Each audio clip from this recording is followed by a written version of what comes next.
지난 시간에는 버크셔 해서웨이가 보험업에 진출하며 플로트라는 자금을 확보하고 이를 재투자에 활용하는 구조를 갖추게 된 과정을 다뤘습니다. 오늘은 그 자금을 어디에, 어떤 기준으로 투자할 것인가에 대한 버핏의 생각 자체가 바뀌게 된 계기를 다뤄보려 합니다. 바로 평생의 동업자, 찰리 멍거와의 만남입니다. 두 사람은 같은 도시 오마에서 자랐지만 오랫동안 서로 만난 적이 없었습니다.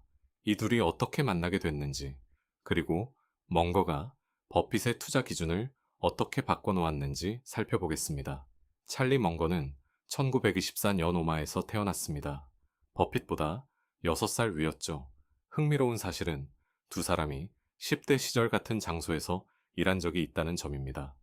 바로 버핏의 할아버지가 운영하던 식료품점 버핏 앤 선이었습니다. 하지만 두 사람이 그 가게에서 일한 시기가 달라 당시에는 서로 마주친 적이 없었습니다. 멍거는 이후 미시간 대학교에서 수학을 공부하다 제2차 세계대전 중 육군 항공대에 입대했고 전쟁이 끝난 뒤에는 하버드 로스쿨을 졸업해 변호사가 됩니다. 반면 버핏은 오마에 남아 투자자로서의 길을 걷고 있었습니다. 두 사람의 인생은 이렇게 한동안 전혀 다른 방향으로 흘러가고 있었습니다. 두 사람의 만남에는 오마하의 한 의사 부부가 결정적인 역할을 했습니다. 바로 에드윈 데이비스 박사와 그의 아내입니다. 시작은 1957년으로 거슬러 올라갑니다. 당시 데이비스 박사는 버핏에게 상당한 금액을 투자하기로 결정하면서 그 이유를 이렇게 설명했다고 알려져 있습니다. 버핏이 자신이 알고 있는 찰리 멍거라는 사람을 떠올리게 한다는 것이었습니다. 버핏은 그때까지 멍거가 누구인지도 몰랐지만 그 말이 인상 깊게 남았다고 합니다. 실제 만남은 그로부터 2년 뒤인 1959년에 이루어집니다. 아버지가 세상을 떠나면서 로스앤젤레스에서 잠시 오마하로 돌아온 멍거를 데이비스 가족이 저녁 식사 자리에 초대하며 버핏과 만나게 한 것입니다. 이 자리에서 두 사람은 곧바로 의기투합했다고 전해집니다. 버핏은 훗날 이 만남을 회상하며 대화를 나눈 지 몇 분 만에 이 사람과는 평생 친구가 되겠다는 확신이 들었다고 말한 바 있습니다. 당시 버핏은 29, 멍거는 35이었습니다. 만남 이후에도 두 사람은 한동안 각자의 길을 걸었습니다. 멍거는 1962년 로스앤젤레스에서 자신의 법률 회사 멍거 톨스 앤 올슨을 공동 설립하며 변호사로서 활동을 이어갔습니다. 하지만 동시에 멍거는 버핏의 권유로 투자에도 발을 들이게 됩니다. 그는 1962년부터 자신의 투자조합 휠러 멍거 앤 컴퍼니를 운영하기 시작했고 1975년까지 이어진 이 조합에서 연평균 상당히 높은 수익률을 기록했다고 버핏 스스로 훗날 밝힌 바 있습니다. 두 사람은 각자 다른 도시, 다른 사업체를 운영하면서도 거의 매일 전화로 대화를 나누며 서로의 투자 아이디어를 공유했습니다. 이 과정에서 멍거의 사고방식은 버핏에게 서서히 그러나 분명하게 영향을 미치기 시작합니다.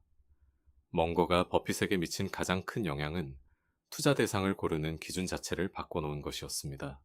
앞서 살펴봤듯 버핏은 스승 그레이엄에게 배운 대로 자산 가치보다 싸게 거래되는 이른바 담배꽁초 같은 기업을 찾아 투자하는 방식을 오랫동안 유지해왔습니다. 하지만 멍거의 생각은 달랐습니다.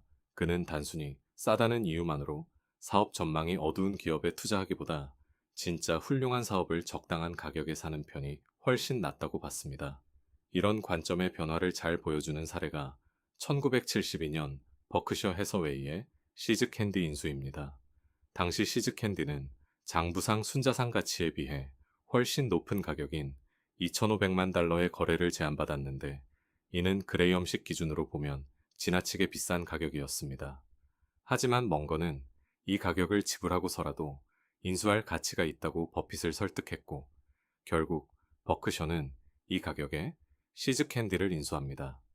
브랜드 파워와 꾸준한 수익성을 갖춘 훌륭한 사업이라면 장부가보다 비싼 값을 치르더라도 장기적으로는 남는 장사라는 판단이었습니다. 버핏은 훗날 1989년 주주서한에서 이 변화한 원칙을 이렇게 요약합니다. 평범한 기업을 훌륭한 가격에 사는 것보다 훌륭한 기업을 적당한 가격에 사는 편이 훨씬 낫다는 것이었습니다. 그리고 그는 이 깨달음을 준 사람이 멍거였다는 것도 함께 인정했습니다. 이렇게 오랜 시간 서로 영향을 주고받던 두 사람은 1978년 공식적인 사업 파트너 관계를 맺게 됩니다. 이해 찰리 멍거는 버크셔 해서웨이의 부회장으로 취임하고 이후 세상을 떠나는 2023년까지 45년 넘게 이 자리를 지킵니다. 버핏은 이후 여러 차례 오늘날의 버크셔 해서웨이를 만든 실질적인 설계자는 멍거였다고 공개적으로 밝혀왔습니다. 자신은 그 설계도를 실제로 하나씩 지어나간 역할을 했을 뿐이라는 것이 버핏의 표현이었습니다. 정리해보겠습니다. 같은 도시에서 자랐지만 오랫동안 만나지 못했던 버핏과 멍거는 1959년 오마하의 한 저녁 식사 자리에서 마침내 만나게 됩니다. 이후 서로 다른 길을 걸으면서도 매일같이 생각을 나눴고 그 과정에서 버핏의 투자 기준은 싼 기업에서 훌륭한 기업으로 서서히 옮겨갑니다. 그리고 1978년 멍거는 버크셔 해서웨이의 공식적인 부회장으로 취임합니다. 다음 시간에는 이렇게 바뀐 기준이 실제로 어떤 투자로 이어졌는지 코카콜라와 아메리칸 익스프레스 같은 버크셔의 대표적인 장기 보유 사례를 살펴보겠습니다. 오늘 영상이 도움이 되셨다면 구독과 좋아요 부탁드리고 다음 회차에서 뵙겠습니다. 감사합니다.